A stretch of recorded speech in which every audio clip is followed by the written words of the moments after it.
भारत माता शिव शक्ति अवतार। आज है 13/1/2025। रिवाइज डेट है 12/3/1967। नष्टो मोहा बच्चे, बाप कहते हैं प्रतिज्ञा करो कि कभी भी रोएंगे नहीं। परवाह थी पार ब्रह्म में रहने वाले बाप की, वो मिल गया तो बाकी फिर क्या चाहिए। गीत है ले लो दुआएं माँ बाप की।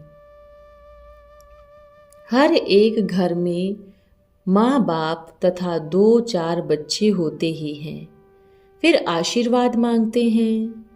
वो तो है हद की बात, यह बेहद के लिए ही गाया हुआ है। बेहद का किसको भी पता नहीं है। अब तुम बच्चे जानते हो कि हम बेहद के बाप के बच्चे और बच्चियां हैं। शिव बाबा के हैं बच्चे और फिर ब्रह्मा के हैं बच्चे और बच्चियां। कितने ढेर बच्चे और बच्चियां हैं। वो तो माता पिता होते हैं हद के। ले लो दुआएं हद के माता पिता की।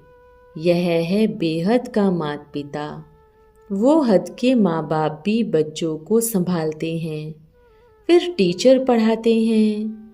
अब तुम बच्चे जानते हो यह है बेहद का माँ बाप, बेहद का टीचर, बेहद का सतगुरु। Supreme father, supreme teacher, supreme गुरु, अर्थात सत बाप, सत टीचर, सतगुरु। सत ही सत बोलने वाला है, सत ही सिखलाने वाला है। बच्चों में नंबरवार तो होते हैं ना। लौकिक घर में भी 2-4 बच्चे होते हैं तो उनकी कितनी संभाल करनी पड़ती है। यहाँ कितने ढेर बच्चे हैं, कितने सेंटर से बच्चों के समाचार आते हैं। यह बच्चा ऐसा है, यह शैतानी करता है, यह तंग करता है, यह विघ्न डालता है। फुरना तो इसमें बाप को रहेगा ना। प्रजापिता तो यह है ना। कितने ढेर बच्चों की ख्यालात रहती है। तब बाबा कहते हैं कि तुम बच्चे अच्छी रीति शिव बाबा की याद में रह सकते हो।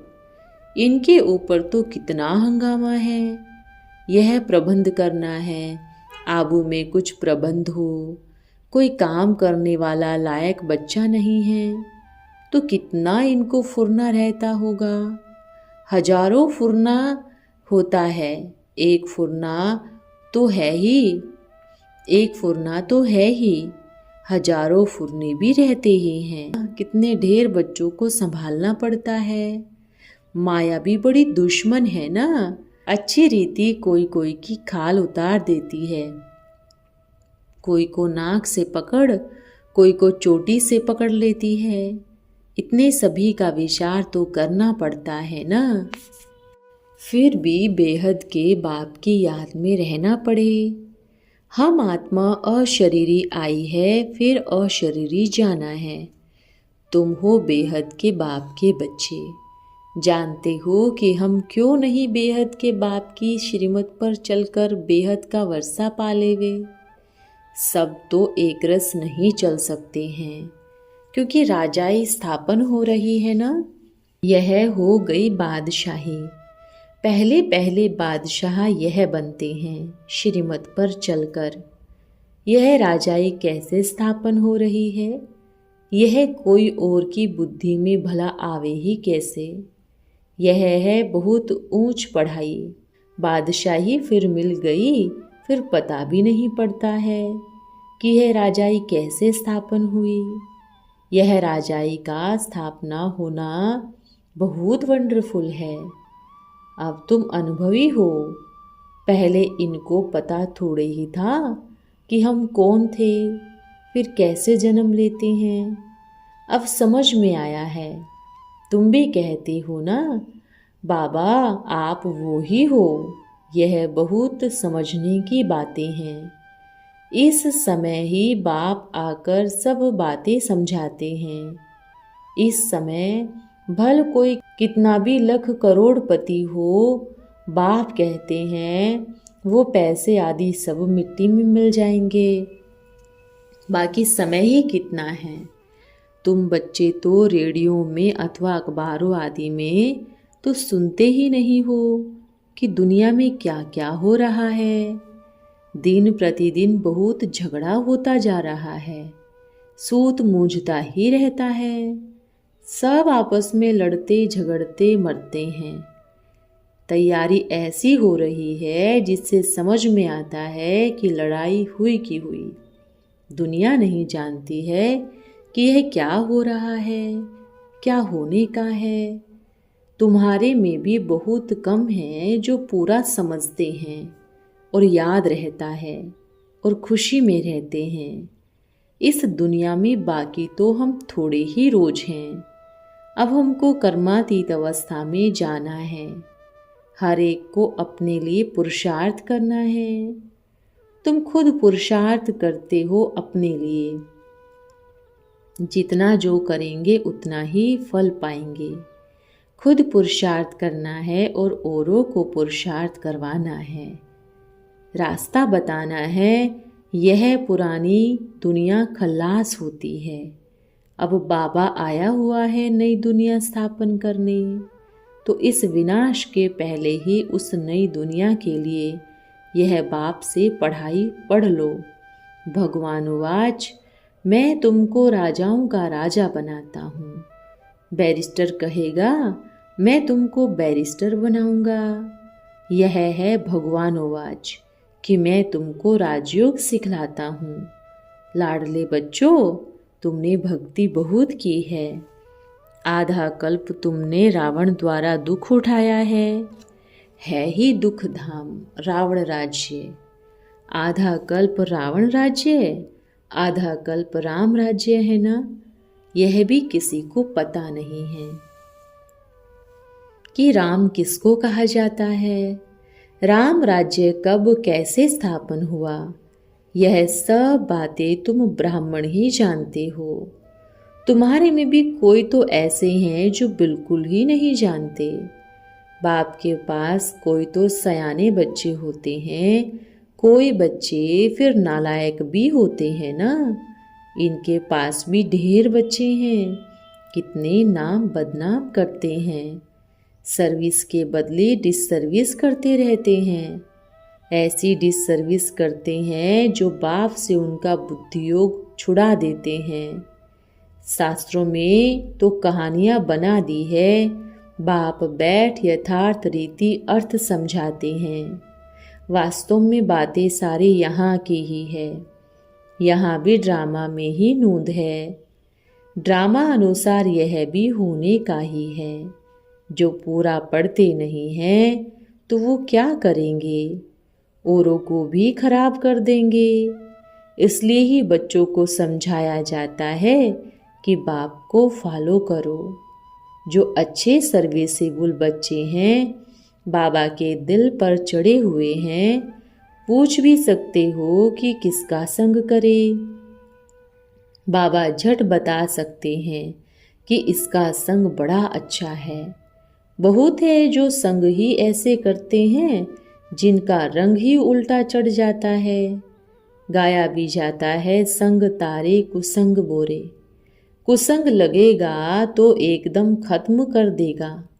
घर में भी दास दासियां तो चाहिए ना, प्रजा के भी नौकर चाकर सब चाहिए ना। यह सारी राजधानी स्थापन हो रही है। इसमें बहुत विशाल बुद्धि चाहिए। इसलिए ही बेहद का बाप मिला है। तो श्रीमत लेकर उस पर चलो, नहीं तो मुफ्त में ही पद भ्रष्ट हो जाएगा। इसमें अब फेल हुए तो जन्म जन्मांतर कल्प कल्पांतर ही फेल होते रहेंगे। समझा जाता है कि यह पूरा पढ़ते ही नहीं तो क्या पद पाएंगे। खुद भी समझते हैं कि हम सर्विस को तो करते ही नहीं।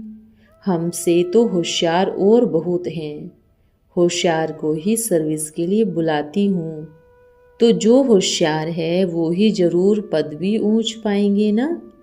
हम उतनी सर्विस नहीं करते हैं तो ऊंच पद पा नहीं सकेंगे। टीचर को स्टूडेंट को समझा सकते हैं ना, रोज पढ़ते हैं, रजिस्टर उनके पास रहता है। पढ़ाई का और चाल चलन का भी रजिस्टर रहता है। यहाँ भी ऐसे हैं। इसमें फिर मुख्य है योग की बात। योग अच्छा होता है तो चलन भी अच्छी ही रहेगी। पढ़ाई में फिर अहंकार आ जाता है। इसमें सारी गुप्त मेहनत की बात है, इसलिए ही योग में नहीं रहते।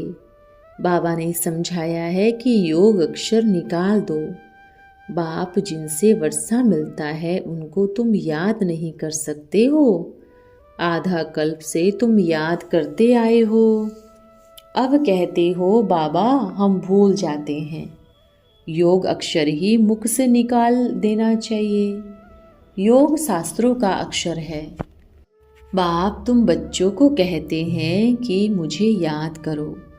यह है ही याद की यात्रा। योग की यात्रा कब होती है क्या? योग अक्षर ही है हठ योगियों का। इस पढ़ाई में योग अक्षर है ही नहीं। यह है याद। तुम बाप को याद नहीं करती हो, वंडर है। पति जो गटर में गिराते हैं उनको याद करते हो। जो तुमको गटर से निकालते हैं उनको याद नहीं कर सकते हो। बाप कहते हैं हे आत्माओं, तुम मुझ बाप को याद नहीं कर सकते हो। मैं तुमको रास्ता बताने आया हूँ। तुम मुझे याद करो तो इस योग अग्नि से पाप भस्म हो जाएंगे। भक्ति मार्ग में मनुष्य कितने धक्के खाने जाते हैं। कुंभ के मेले में जाकर कितनी ठंड में जाकर स्नान करते हैं, कितनी तकलीफ सहन करते हैं। यहाँ तो कोई तकलीफ की बात ही नहीं है। सिर्फ अपने को आत्मा समझ बाप को याद करो।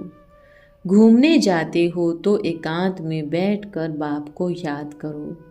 झरमुई झगमुई वाले वातावरण में रहने से वो वातावरण खराब हो जाता है। जितना समय मिले बाप को याद करने की प्रैक्टिस करो। फर्स्ट क्लास सच्चे माशूक के आशिक बनो। बाप तो कहते हैं कि देहधारी का फोटो भी नहीं रखो, सिर्फ एक ही शिव बाबा का रखो, जिसको ही याद करना है। अगर समझो कि सृष्टि चक्र को ही याद करते रहे तो भी त्रिमूर्ति और गोले का चित्र बहुत फर्स्ट क्लास है। इसमें सारा ज्ञान है। सुदर्शन चक्रधारी तुम्हारा नाम अर्थ सहित रखा हुआ है। नया कोई यह नाम सुने तो समझ ही न सके। यह तुम बच्चे ही समझते हो। तुम्हारे में भी कोई ही अच्छी रीति याद करते हैं। बहुत हैं जो याद करते ही नहीं, अपना खाना ही खराब कर लेते हैं। पढ़ाई तो बहुत सहज है। बाप कहते हैं साइलेंस से तुमको साइंस पर विजय पानी है। साइलेंस और साइंस रास एक ही है। फॉरेन में भी 3 मिनट साइलेंस कराते हैं। मनुष्य भी चाहते हैं कि हमको शांति मिले। अब तुम जानते हो कि शांति का स्थान तो है ही ब्रह्मांड। जिस ब्रह्म तत्व में हम आत्माएं इतनी छोटी बिंदी रहती हैं, वो सब आत्माओं का झाड़ तो वंडर है। मनुष्य कहते भी हैं ब्रुकुटी के बीच चमकता है एक अजब सा सितारा। बहुत छोटा सोने का तिलक यहाँ बनाकर लगाते हैं। आत्मा भी बिंदी है। बाप भी उनके बाजू में आकर बैठेंगे। साधु संत आदि कोई भी अपनी आत्मा को नहीं जानते। जबकि आत्मा को नहीं जानते हैं तो परमात्मा को कैसे जान सकते हैं? सिर्फ तुम ब्राह्मण ही आत्मा और परमात्मा को जानते हो। कोई भी धर्म वाले जान नहीं सकते। दुनिया भर में तुम्हारे सिवाय और कोई जान ही नहीं सकते। अभी तुम ही जानते हो कि कैसे इतनी छोटी सी आत्मा इतना पाठ बजाती है। सत्संग तो बहुत करते हैं, समझते कुछ भी नहीं। इसने भी बहुत गुरु किए हैं। अब बाप कहते हैं कि इन सब गुरुओं को छोड़ो। यह सब हैं भक्ति मार्ग के गुरु। ज्ञान मार्ग का गुरु एक ही है, बाकी है भक्ति मार्ग के। डबल सिर ताजधारी राजाओं के आगे सिंगल ताजधारी माथा झुकाते हैं, नमन करते हैं, क्योंकि वो पवित्र हैं। इन पवित्र राजाओं का ही मंदिर बना हुआ है। पतित जाकर उनके आगे माथा टेकते हैं, परंतु उनको कोई यह पता थोड़ी ही है कि कौन है, हम क्यों माथा झुकाते हैं। सोमनाथ का भी मंदिर बनाया है, अब पूजा तो करनी ही है, परंतु बिंदी की पूजा कैसे करें, बिंदी की मूर्ति कैसे बनाएं? यह है बहुत गुह्य बातें। गीता आदि में थोड़ी ही यह बातें हैं, गीता भी है। इसलिए ही बाबा ने कहा था कि लिख दो, झूठी गीता को पढ़ने से भारतवासी नरकवासी बने हैं, सच्ची गीता से भारतवासी स्वर्गवासी बनते हैं। जो खुद गीता के भगवान हैं वो ही बैठ समझाते हैं। कृष्ण क्या जाने इन बातों को। अभी तुम जानते हो कि कैसे हम इतनी छोटी सी आत्मा में यह पाठ नूंदा हुआ है। आत्मा ही अविनाशी है, पाठ भी अविनाशी है। वंडर है ना, यहाँ सारा बना बनाया खेल है। कहते भी है ना, बनी बनाई बन रही, चिंता ताकि कीजिए जो अनहोनी हो जाए। ड्रामा में जो नोंद है वो तो जरूर होगा, पर चिंता की बात ही नहीं। फलाना मर गया, आत्मा ने जाकर दूसरा शरीर लिया, फिर इसमें रोने की ही क्या दरकार है। वापस तो आ ही नहीं सकते, आंसू आया नापास हो गए। इसलिए बाप कहते हैं प्रतिज्ञा करो कि कभी भी रोएंगे नहीं। परवाह थी पार ब्रह्म में रहने वाले बाप की, वो मिल गया तो बाकी क्या चाहिए। बाप कहते हैं तुम अपने को आत्मा समझ मुझ बाप को याद करो। मैं एक ही बार आता हूँ यह राजधानी स्थापन करने के लिए। इसमें लड़ाई आदि की कोई बात ही नहीं है। गीता में दिखाया है कि लड़ाई लगी, फिर पांडव बचे और साथ में कुत्ता लेकर पहाड़ों पर मर गए। जीत पहनी और मर गए, बात ही नहीं ठहरती। यह है सब दंत कथाएं। इसको कहा जाता है भक्ति मार्ग। बाप कहते हैं तुम बच्चों को इससे वैराग्य होना चाहिए। पुरानी दुनिया से नफरत होती है ना, नफरत बड़ा अक्षर है, वैराग्य अक्षर मीठा है। जब ज्ञान मिलता है तब फिर बुद्धि का वैराग्य हो जाता है। सतयुग त्रेता में तो फिर ज्ञान की प्रारब्ध 21 जन्म तक मिल जाती है, वहाँ तो ज्ञान की दरकार ही नहीं रहती। फिर जब तुम वाम मार्ग में जाते हो तो सीढ़ी उतरते हो। अब है अंत। बाप कहते हैं अब इस पुरानी दुनिया से तुम बच्चों को वैराग्य आना चाहिए। तुम अभी शूद्र से ब्राह्मण बन रहे हो, फिर सो देवता बनेंगे, और मनुष्य इन बातों से ही क्या जाने। बल विराट स्वरूप का चित्र बनाते हैं, परंतु उसमें ना तो चोटी है ना शिव है। कह देते हैं देवताएं, क्षत्रिय, वैश्य, शूद्र, बस। शूद्र से फिर देवता कैसे बने, कौन बनाते हैं, कुछ भी पता नहीं है। भक्ति मार्ग है ही माथा घिसाने का मार्ग। जहाँ तहाँ पैसे रखो, माथा टेको। बाप अब छुड़ाते हैं। अच्छा, ओम नमः शिवाय।